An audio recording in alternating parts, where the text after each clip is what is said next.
आसंतु आजी ओडिया साहित्यर गोटे बहुत मजादार आउ चिंता करिबा भली प्रबंध भितरकू जीवा। एइटा हेउछि गोपालचंद्र प्रहराजंकर लेखा प्रकृत बंधु। जानती एइटा खाली गोटे लेखा नुहे बरं बंधुताकू नेई गोटे बहुत गभीर आउ टिके व्यंगात्मक विश्लेषण। तेबे चालंतु देखिबा प्रहराज कौन कहउचंती।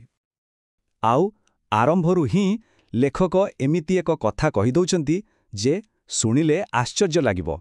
से कहउचंती मु दुनियारे नाना प्रकारे ठकिछि किंतु ठकी करी शिखि नाही।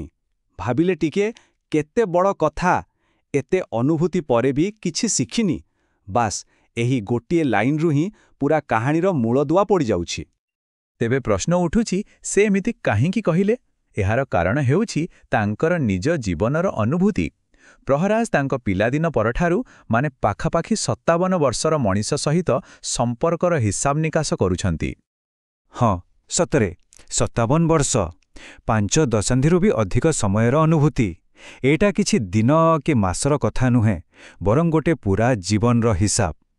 से एही समय भितरे बंधुतार जटिल दुनिया को खाली देखि नाहांती, पूरापूरी अंगे निभेइछंती।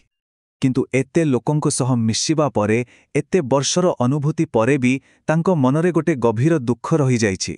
से अनुभव करुछंती जे बंधुता कौन, तार प्रकृत माने कौन से आजि जाए भी बुझी पारिलेनी। आउ एही जो खोजा चालीछि सेइथिरो ही एही पूरा विश्लेषणर आरंभ। तांक निराशकू ठीक भाबे बुझिबाकू हेले आगो आमकू देखिबाकू पड़िबो जे तांकर सामाजिक परिसर केते बड़ थिला। आउ सेइथिपाई लेखक तांक जीवनर बंधुमानंकर गोटे लंबा तालिका देउछंती जहार किछि शेष नाही। देखंतु तांकर संपर्कर जाल केते बड़ थिला। किछि बंधु थिले जन्मरु, किछि विवाह सूत्ररे, आउ किछि समाजरु, एमिति कि कर्मक्षेत्र रे, व्यवसाय रे, एपरिकि साहित्य चर्चारू भी बंधुता तैयारी होइथिला।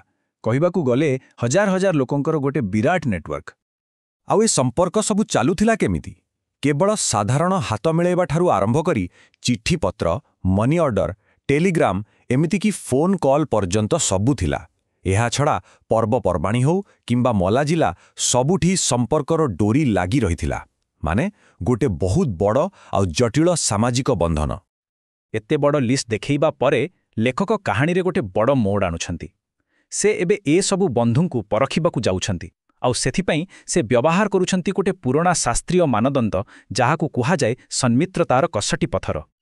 तेबे शास्त्र अनुसारे प्रकृत बंधु किए? देखंतु तार 5टी गुण। प्रथमतः से पाप कामरू दूरेई रखिब। द्वितीय सबुबेले मंगल चिंता करिब। तृतीय गुप्त कथाकू गुप्त रखिब।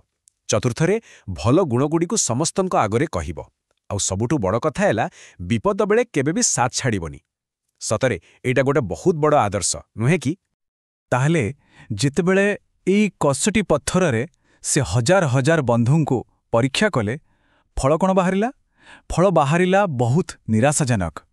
एहा स्वार्थर खेल आउ छणनार गोटे कठोर सतकू सामनाकू नहीं आसिला।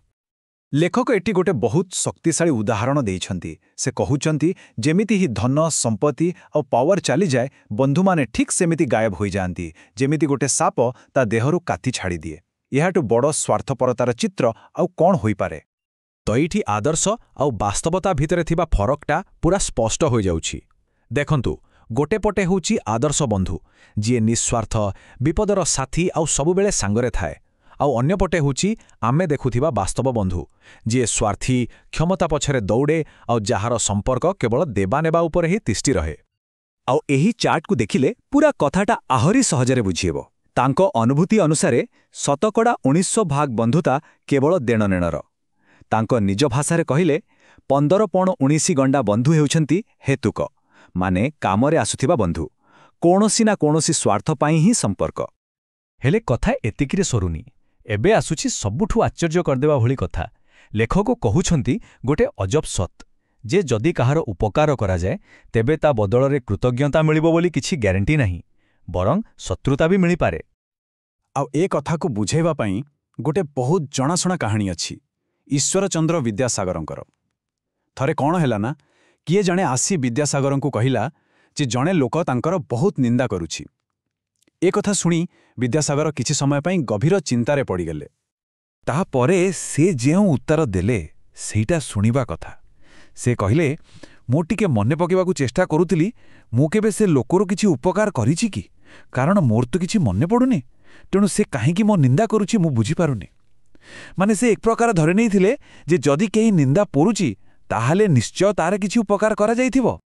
ଏଇ କାହାଣୀରୁ ଲେଖକ ନିଜର ଅନୁଭୂତିକୁ ହିଁ ପ୍ରମାଣିତ କରୁଛନ୍ତି ଆଉ ସିଧା ସିଧା କହୁଛନ୍ତି ଯେ ଅନେକ ଥର ଦେଖାଯାଏ ଯାହାର ସବୁଠୁ ଅଧିକ ଉପକାର କରାଯାଇଥାଏ ସେ ହିଁ ଦିନେ ସବୁଠୁ ବଡ଼ ଶତ୍ରୁ ହୋଇ ଠିଆ ହୁଏ। ତାହେଲେ ଏତେ ସବୁ ଖରାପ ଅନୁଭୂତି ପରେ, ଏତେ ନିରାଶା ପରେ ଶେଷରେ ପ୍ରଶ୍ନ ସେଇଠି ଆସି ପହଞ୍ଚୁଛି, ତେବେ ପ୍ରକୃତ ବନ୍ଧୁ କିଏ? ଏବେ ଲେଖକ ବନ୍ଧୁତ୍ୱର ଏକ ବହୁତ ଗଭୀର ଆଉ ଆଧ୍ୟାତ୍ମିକ ଦିଗ ଉପରେ କଥା କହିବେ। ଶେଷରେ ଲେଖକଙ୍କ ମତରେ ପ୍ରକୃତ ବନ୍ଧୁତା ହେଉଛି ସମ୍ପୂର୍ଣ୍ଣ ନିଃସ୍ୱାର୍ଥ। ଏଇଟା ଏକ ପବିତ୍ର କର୍ତ୍ତବ୍ୟ ଭଳି, ଯେଉଁଥିରେ କୌଣସି ପ୍ରକାର ଫଳର ଆଶା ନଥାଏ କି କୃତଜ୍ଞତାର ଆଶା ନଥାଏ କିମ୍ବା କିଛି ଫେରି ପାଇବାର ଆଶା ବି ନଥାଏ। ଏଇଟା ହିଁ ହେଉଛି ଅସଲି ବନ୍ଧନ। କିନ୍ତୁ କଥା ହେଉଛି, ଏମିତି ନିଃସ୍ୱାର୍ଥ ବନ୍ଧୁତା ଏ ଦୁନିଆରେ ମିଳିବା ବହୁତ ବହୁତ ହି କଷ୍ଟକର। ବାକି ଯେତେ ସମ୍ପର୍କ ସେସବୁ କେବଳ ଦେବା ନେବାର, ଯାହାକୁ ଲେଖକ ବଡ଼ ସୁନ୍ଦର ଭାବେ କହିଛନ୍ତି, ଦେଖା ସୁନ୍ଦର କଖାରୁ ବଢ଼ି। ତେଣୁ ଶେଷରେ କେବଳ ଈଶ୍ୱର ହିଁ ପ୍ରକୃତ ଦୀନବନ୍ଧୁ, ଅସହାୟର ପ୍ରକୃତ ସାଥୀ। ଆଉ ଶେଷରେ ଏହି ପ୍ରବନ୍ଧର ସେହି ମୂଳ ପ୍ରଶ୍ନଟି ଆମ ସମସ୍ତଙ୍କ ପାଇଁ ଏକ ଚିନ୍ତାର ବିଷୟ ହୋଇ ରହିଯାଉଛି। ତାହେଲେ ପ୍ରକୃତ ବନ୍ଧୁ କିଏ? ଏହି ପ୍ରଶ୍ନ ଆମ ସମସ୍ତଙ୍କୁ ନିଜ ନିଜ ସମ୍ପର୍କଗୁଡ଼ିକୁ ଆଉଥରେ ନୂଆ କରି ଦେଖିବାକୁ ବାଧ୍ୟ କରୁଛି। ଆଉ ଏହାର ଉତ୍ତର ବୋଧହୁଏ ପ୍ରତ୍ୟେକଙ୍କୁ ନିଜ ଭିତରେ ହିଁ ଖୋଜିବାକୁ ପଡ଼ିବ।